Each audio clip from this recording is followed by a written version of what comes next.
چې نننی سیمینار تاسو د 9 او 11 اکتوبر د شهیدانو په نوم کړی دی. نو زه 9 او 11 اکتوبر د شهیدانو د دې درانه سیمینار په مناسبت دوی ته او د پښتونخوا وطن ټولو شهیدانو ته د عقیدت سلسو سلام وړاندې کوم، سره ګلونه ورته وړاندې کوم او د دې د پاکو روحونو سره دا لوس کوم چې انشاءالله پښتونخوا مليون پارټي به ستاسو د ارمانونو پوره کولو لپاره تر وروستۍ سلګۍ پورې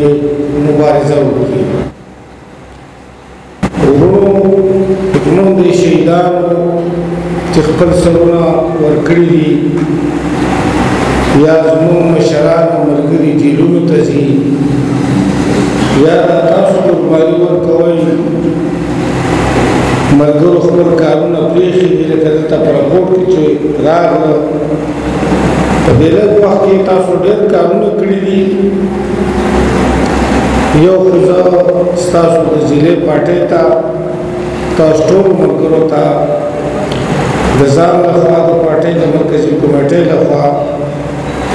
آفرین او شاباش وایم. تاسو ډېر همت کړی دی او زما دا یقین دی چې دا همت او محنت په چې کوم دی جاري ساتي. بابت لالا ناجوړه دی، موږ به هر وخت چې به ستړي شو یا به خفه شو چې بابت لالا سره به کېناستو، خوشحاله به شو، دمه به شو. نو په دې موقع خدای پاک نه دا سوال کوم چې بابت لالا ته خدای پاک بیا صحت ورکړي، خدای دې جوړ کړي او زوړ بابت لالا دې خدای بیا زموږ په څنګ کې موجود. ورونو د سیاسي پارټۍ ضرورت ولې پیښیږي یا څه دپاره پیښیږي؟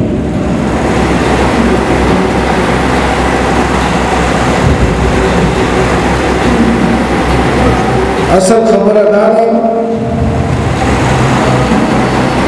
چې په انساني ټولنه کې د کله نه تقسیم راغلی دی او تقسیم په دې بنیاد راغلی چې ځینې خلک پیدا شو زورور ظالمان،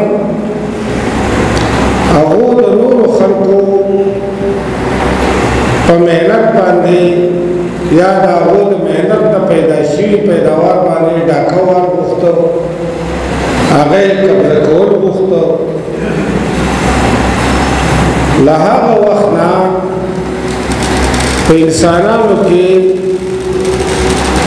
یو تضاد او تقسیم راغی. ځینې خلک یې غلامان شو، اکثریت ځینې چې کوم دی هغه د اکا یا مالک په نامه باندې ونومول شو. اکاګان یا مالکان د هر څه مالکانو، حتی د غلامانو د سر مال عزت د ژوند د دې اختیار هم له دغه اکاګانو سره. بلې خواته غلامانو چې نور د خپل محنت اختیار یې په څه کې د خپل ژوند د جاري ساتلو اختیار یې نه لري. په دا صورتحال کې چې کوم مرئیونه او غلامانو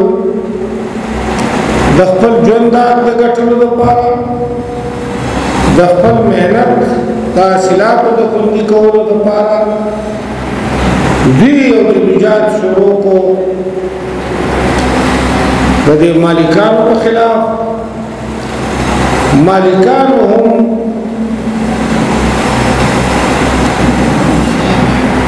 خپلې هڅې او کوششونه د دې لپاره ګړندي کړي چې په یو شکل یا په بله طریقه باندې د غلامانو د دا بغاوتونه کنټرول کی د دوی غلامي جاری وساتي او خپل باداری دایمي وساتي وزدانو دې کشمکش دوران کې مالکانو یا کاغانو د وخت ورو یو داسې اداره جوړه کړه چې هغې ته موږ ریاست یا دولت وایو سټیټ ریاست څه شی دی ریاست بنیادي طور یو داسې وسله ده یو داسې اوزار دی چې حاکمه طبقه د محکومې طبقې د محکومو ساتلو دپاره استعمال کوي ریاست کله هم جانبدار نه دی پاتې شوی ریاست ټول عمر د زورورو ملګری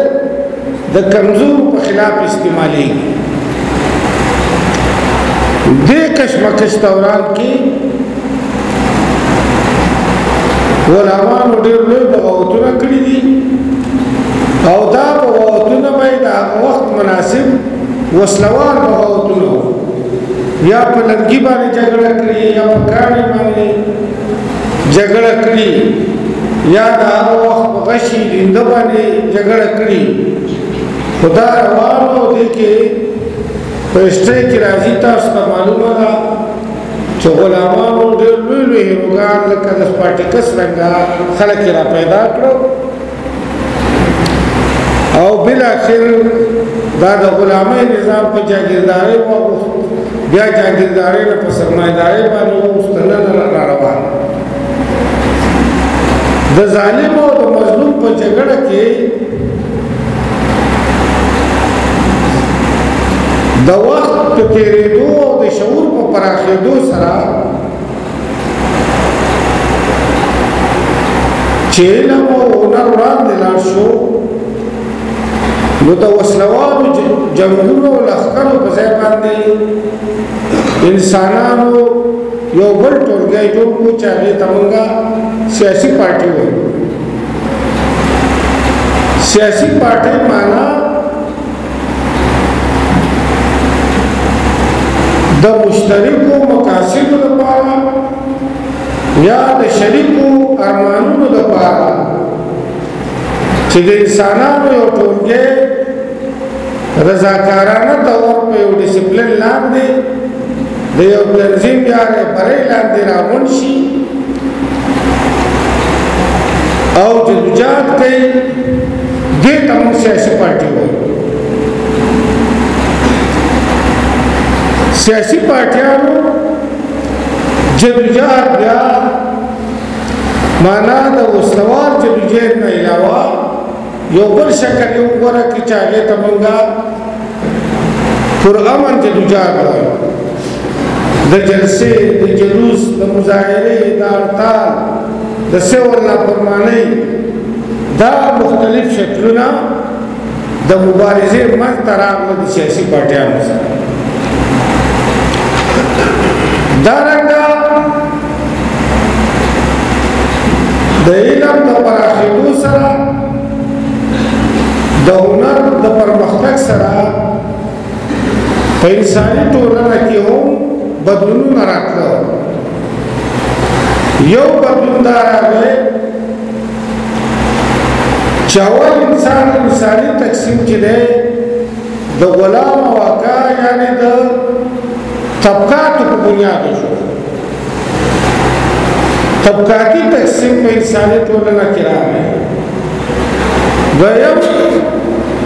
چې څونه وخت تېر شو په یو ځای مشته انسانانو چونکې د خپل ژوند دپاره دوی مجبورو چې شریک محنت وکړي ځان ژوندی وساتي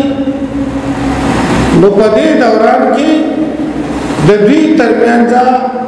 جبې چې کوم دی رامنځته راغلې د یو خپل خدایي قانون مطابق جبې راجوړې شوې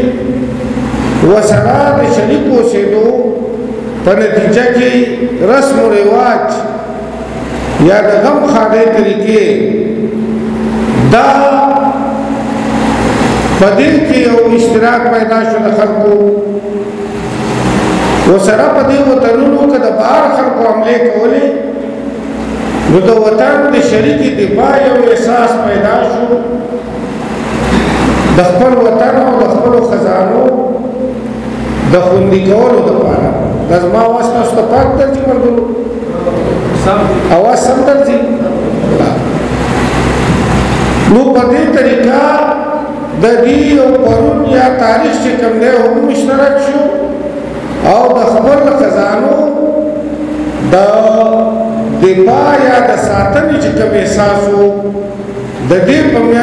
په نتیجه کې د دې خلکو په منځ کې اقتصادي تړون پیدا شو د انسانانو دې ټولګي ته قوم ویل کېږي خدای پاک چې دا خپله دنیا تقسیم کړې ده دا یې په دې ټولګي په بنیاد